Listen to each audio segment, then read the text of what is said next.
got Annalyn here. This is just a quick video where I'll show you how I make my banana blossom fritter. So I'll just flip the camera and I'll show you what I'm doing. See ya. I've got 1 carrot in there. I've got an egg, a teaspoon of minced garlic, some pepper and salt, and then 1/4 of red onions, and then I've got the banana blossom there. I've already washed that banana blossom and sliced that. So we're gonna use the food processor just to blend them all together, and then after that we'll add some flour. Okay, I'll come back when it's all ready. See ya.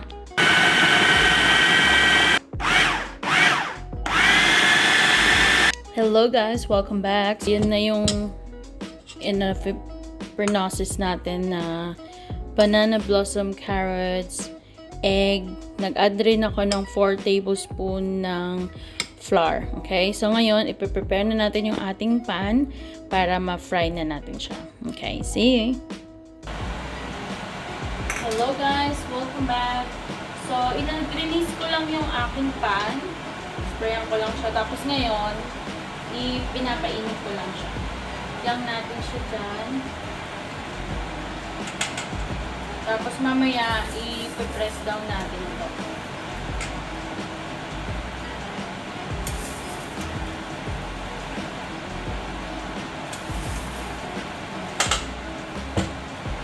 Kung nakikita mo yung pan natin, parang nag-brown siya.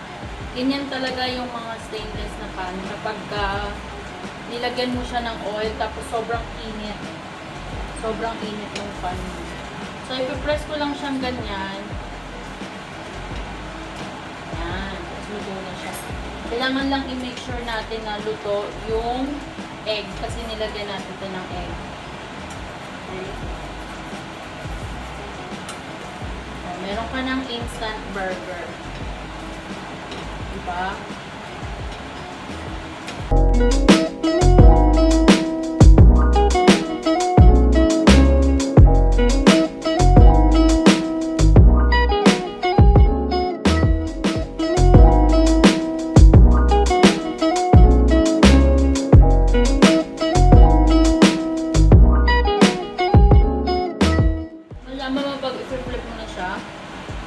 Yung ilalim niya is nag-form na.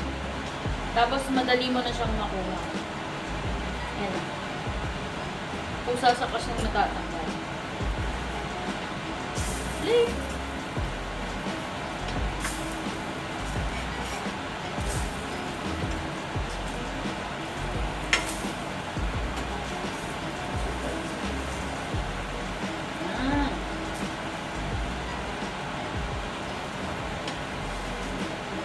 Press ko lang siya ng ganyan.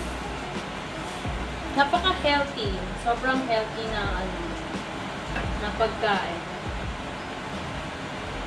Ang pinaka-dairy mo lang is yung egg. Tapos the rest is vegetable.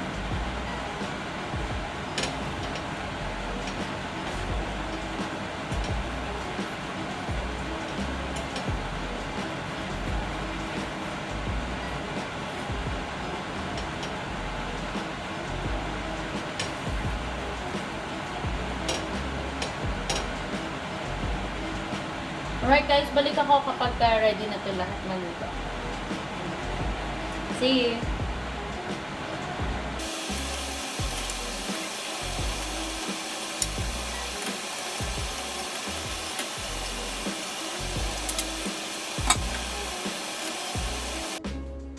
Hello guys, welcome back! So ito na, tapos na yung ating banana blossom fritter. So titikman na natin siya. Kasama yung aking So, yung pinaka masarap na sausawan is suka na may sili at saka garlic. Okay? Ano natin?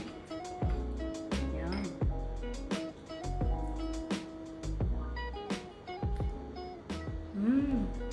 Wow, what can you say? You like it? Sarap. So, vegetable fritter. Siguro masarap din to kung lalagyan natin ng toge. Kung meron kayong toge sa bahay. Mas masarap pa siya. Kasi kompleto na. Alright, see you guys. See you next time. Bye!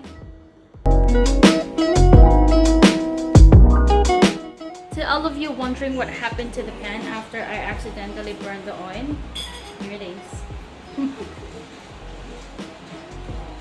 I just used the Salad Master cleaner and it's all gone. Now it's ready for some crepes. See you next time.